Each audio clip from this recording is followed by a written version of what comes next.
तो दोस्तों आज मैं साल 2013 में रिलीज की हुई मूवी हॉन्ट की स्टोरी को एक्सप्लेन करूंगा, जिसे डायरेक्ट किया है मैक कार्टर ने और इस मूवी की IMDb रेटिंग 5.2 है और 74% गूगल यूजर्स ने इसे पसंद भी किया है। और दोस्तों हाल ही में मैंने psychological horror movie the babies room की स्टोरी को एक्सप्लेन किया है, जिसका लिंक आपको कमेंट सेक्शन में पिन मिल जाएगा। तो हम चलते हैं सीधा मूवी की एक्सप्लेनेशन पर।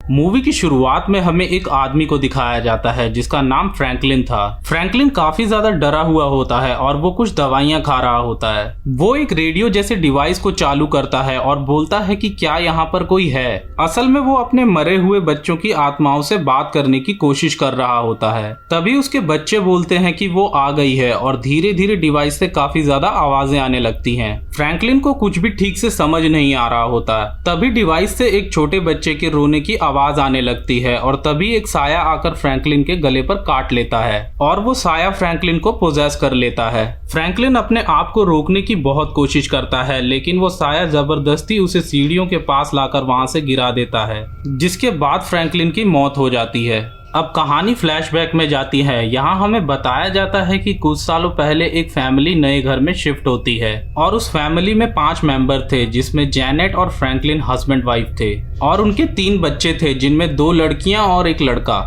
पहले तो उस घर में सब कुछ ठीक ठाक चल रहा था, लेकिन धीरे धीरे उस फैमिली के मेंबर्स एक एक करके मरने लगते हैं, जिसमें सबसे पहले उनका बेटा एक कार एक्सीडेंट में मारा गया, फिर उनकी छोटी बेटी पानी में डूबकर मर गई और आखिर में उनकी सबसे बड़ी बेटी ने फांसी लगाकर सुसाइड कर लिया। इसके बाद फ्रैंकलिन की भी मौत हो जाती है, जो कि हमें मूवी की स्टार्टिंग में दिखाया गया। बस केवल जैनेट ही जिंदा बचती है और वो हमें ये कहानी सुना रही है। जैनेट बताती है कि उसने मुझसे मेरा सब कुछ छीन लिया। इसके बाद जैनेट उस घर को छोड़कर वहां से चली जाती है।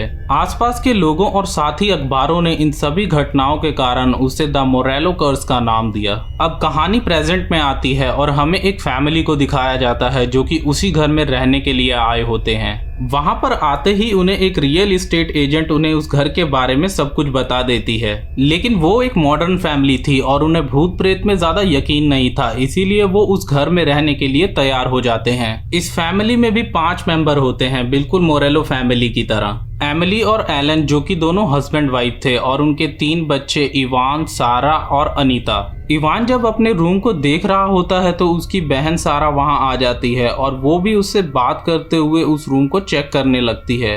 वो जब एक अलमारी को ओपन करती है तो उसे वहां पर एक डरावनी पेंटिंग दिखती है, जिसे देखकर वो काफी डर जाती है। जब एमिली और एलन घर को अरेंज कर रहे होते हैं तभी एक औरत कार से वहां पर आती है और दोस्तों ये कोई और औरत नहीं बल्कि जैनेट होती है। एमिली जैनेट से बात करने के लिए बाहर आती है, जहां पर जैनेट उससे कहती है कि वो वहां पर अपना कुछ सामान लेने आई है। दरअसल वो अपने बेटे की पेंटिंग लेने आई होती है और ये वही पेंटिंग थी जिसे देखकर सारा काफी डर गई थी।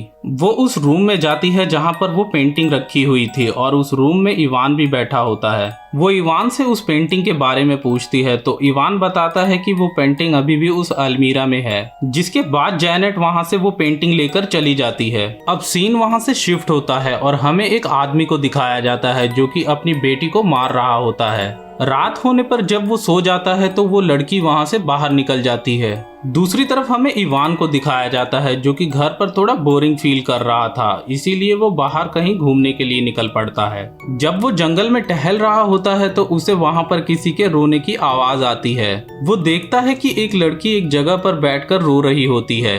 वो उसके पास जाता है और उससे पूछता है कि क्या तुम ठीक हो। दोस्तों इस लड़की का नाम सैम होता है और ये वही लड़की थी जिसे कुछ दिन पहले उसके डैड मार रहे थे। अब इवान उससे पूछता है कि तुम क्यों रो रही हो, जिस पर सैम उसे कहती है कि तुम्हें इससे कोई मतलब नहीं, जिस पर इवान उसे कहता है कि मैं शायद तुम्हारी कुछ मदद कर पाऊं, जिस पे वो उसे मना कर देती है। अब वो इवान से पूछती है कि तुम कहां से आए हो, तो इवान उसे अपने घर के बारे में बता देता है, जिसके बाद सैम वहां से चली जाती है। अगले दिन इवान जब सुबह टीवी देख रहा होता है तो अचानक लाइट चली जाती है। वो अपने मॉम डैड को आवाज लगाता है लेकिन कोई रिप्लाई नहीं आता, इसीलिए वो खुद ही लाइट को चेक करने के लिए बेसमेंट में चला जाता है। वहाँ पर वो देखता है कि जैनेट का कुछ सामान पड़ा हुआ होता है। तभी उसे कुछ विजन्स आने लगते हैं जिनमें एक छोटा बच्चा रो रहा होता है और उसके पास ही एक औरत भी होती है। थोड़ी देर में लाइट अपने आप वापस आ जाती है और सैम वहाँ से बाहर आ जाता है, लेकिन वो उस इंसिडेंट से थोड़ा डर गया होता है। अब रात हो जाती है और हमें सैम को दिखाया जाता है जिसमें उसके डैड फिर से उसे ड्रिंक करके मार रहे होते हैं। दूसरी तरफ जब इवान अपने रूम में सो रहा होता है तो अचानक उसके रूम का दरवाजा खुलता है और कोई उसकी तरफ बढ़ रहा होता है। इवान अपनी करवट बदलता है तो वो देखता है कि उसके बेड पर सैम होती है। इस बात से वो काफी डर जाता है। सैम रो रही होती है और वो इवान से कहती है कि वादा करो तुम हमेशा मेरी रक्षा करोगे, और इवान उसे प्रॉमिस करता है।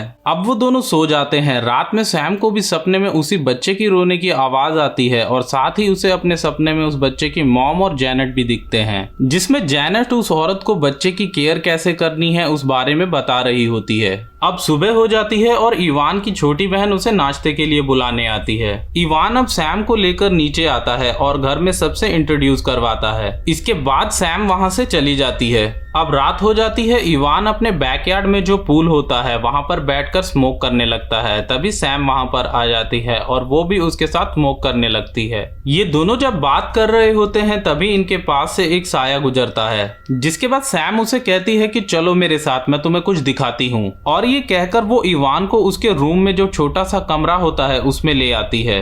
वो इवान को उस डिवाइस को ट्राई करने को बोलती है जिससे मरे हुए लोगों से कांटेक्ट किया जाता है। अब ये दोनों उस डिवाइस को स्टार्ट करते हैं और सैम पूछती है कि क्या यहाँ पर कोई है। इवान को ये सब मजाक लग रहा होता है, इसीलिए वो वहां से जाने लगता है। तभी उस रेडियो डिवाइस से कुछ आवाजें आने लगती हैं। इवान सैम से पूछता है कि क्या वो तुमने किया, जिस पर सैम उसे इनकार करती है। इवान उस रूम से बाहर आ जाता है और वो इस बात से डर जाता है कि उन्होंने अभी एक घोस्ट से बात की। सैम उसे कहती है कि मैं तुम्हें दिखाती हूँ कि ये घोस्ट आखिर में है कौन, और इसके बाद वो मोरेलो फैमिली की कुछ फोटोज इवान को दिखाती है। दरअसल सैम बचपन से यहाँ पर रही थी और वो काफी बार इस घर में आ चुकी थी, इसीलिए वो इस घर के बारे में इतना कुछ जानती थी।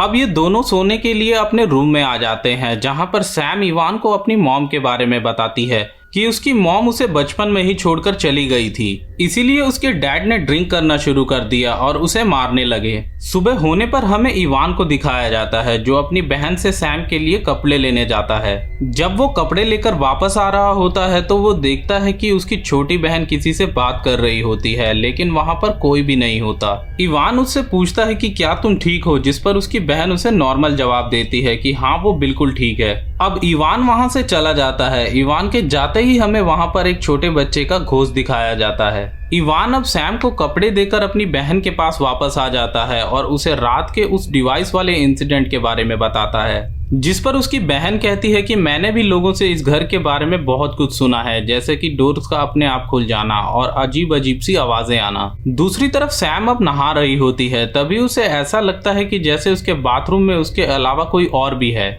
वो चारों तरफ देखती है लेकिन उसे कुछ भी नजर नहीं आता, तो वो वापस से नहाना शुरू कर देती है। तभी उसे कुछ विजन्स आने लगते हैं और जैसे ही उसकी आंख खुलती है तो उसके सामने एक घोस्ट होता है, जिसे देखकर वो डरकर चिल्लाने लगती है। अब उसकी चीख सुनकर इवान और उसकी बहन भागकर ऊपर आते हैं, जहां वो सैम को एक कोने में डरा हुआ बैठा देखते हैं। वो इवान से कहती है कि उस घोस्ट ने मेरा नाम लिया, जिसके बाद ये तीनों डिसाइड करते हैं कि वो इस बारे में अपने मॉम डैड से बात करेंगे। जब शाम को उनके मॉम डैड घर पर आते हैं तो इवान उनको सारी बात बताता है, लेकिन वो कहते हैं कि तुमने कोई स्कैरी गेम खेला है, इसीलिए ये तुम्हें इल्यूजन आ रहे हैं, जिससे साफ पता चल रहा था कि उसके मॉम डैड उसकी बातों पर बिल्कुल यकीन नहीं कर रहे थे। अब इवान की बहन उसे कहती है कि तुम प्रॉमिस करो कि तुम दोनों उस रेडियो डिवाइस को दोबारा नहीं चलाओगे। तभी इवान की छोटी बहन कहती है कि तुम्हें उस घोस्ट से दोस्ती कर लेनी चाहिए जो तुम्हारे रूम में है, क्योंकि एक घोस्ट मेरे रूम में भी है और मैं उसे खुश रखने के लिए पूरी कोशिश करती हूँ। ये बोलते बोलते वो अपनी फैमिली फोटो में सबकी आंखों को घोस्ट जैसा बना देती है, जिसके बाद सभी लोग यही समझते हैं कि वो मजाक कर रही थी। अब रात हो जाती है और इवान और सैम दोनों एक साथ होते हैं। सैम इवान से कहती है कि मुझे जानना है कि आखिर उस घोस्ट को मेरा नाम कैसे पता था, जिस पर इवान कहता है कि ऐसा करने से बहुत बुरा हो सकता है और अभी हम एक अच्छी जिंदगी जी रहे हैं, जिस पर सैम उसे फोर्स करती है उस डिवाइस को यूज करने के लिए। अब वो दोनों फिर उसी रूम में जाकर घोस्ट से बात करने की कोशिश करते हैं। वहाँ पर जितने भी लोग मरे होते हैं सैम उनसे बात करने की कोशिश करती है, वो पूछती है कि आखिर यहाँ पर क्या हुआ था। तभी उस डिवाइस से आवाज आती है कि वो आ रही है, जिस पर सैम पूछती है कि कौन, क्या उसी ने तुम्हें मारा था।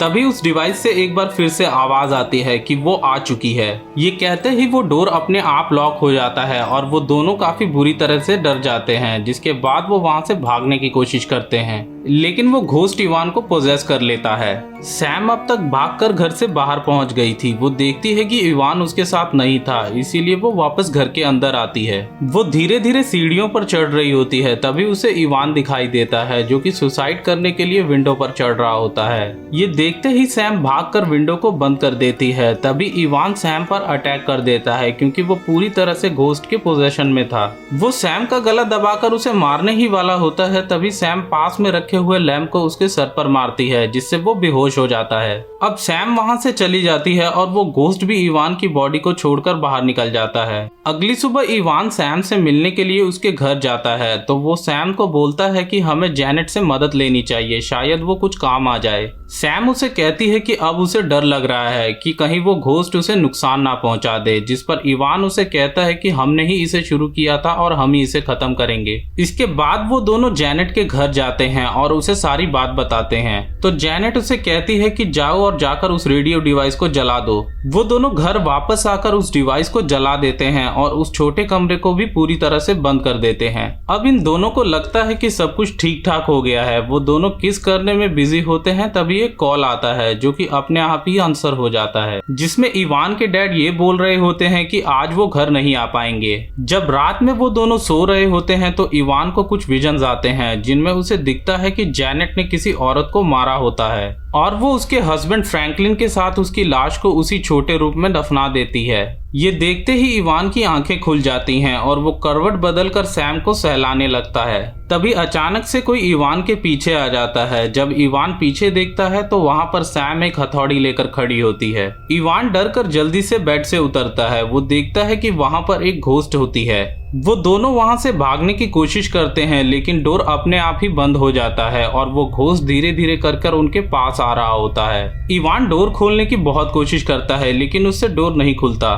तभी वो घोस्ट सैम के पास आता है, जिससे सैम को विजन्स आने लगते हैं, जिनमें वो देखती है कि एक औरत जेनेट से सॉरी बोल रही होती है। और दोस्तों, ये वही औरत है जिसे जेनेट ने बच्चे की देखभाल कैसे करनी है ये सिखाया था, और जेनेट उसे बहुत ही बेरहमी से मार देती है। और उसी वक्त उसका हस्बैंड फ्रैंकलिन भी वहीं पर होता है। वो भी उस औरत को नहीं बचाता। अब सैम को वो घोस्ट पोजेस कर लेती है और सैम उसी हथौड़े से इवान को मार डालती है। अब तक इवान के मॉम डैड भी वहां पर पहुंच जाते हैं और वो इवान की डेड बॉडी को देखकर रोने लगते हैं। इवान के डैड सैम को पकड़कर पुलिस के हवाले कर देते हैं और ये मूवी यहीं पर खत्म हो जाती है। पर आखिर जेनेट ने उस औरत को क्यों मारा? असल में फ्रैंकलिन के साथ उस औरत के नाजायज संबंध थे, इसीलिए जेनेट ने उस औरत को मार दिया और वो बच्चा और कोई नहीं बल्कि सैम ही थी। उस औरत को उसके बच्चे से अलग करने की वजह से ही उसने मोरेलो फैमिली के हर मेंबर को मार दिया और केवल जेनेट को ही अकेला जिंदा छोड़ा। और मूवी के एंड में हमें जेनेट की आवाज में कुछ बताया जाता है कि अब इवान की आत्मा भी उस घर में भटकेगी।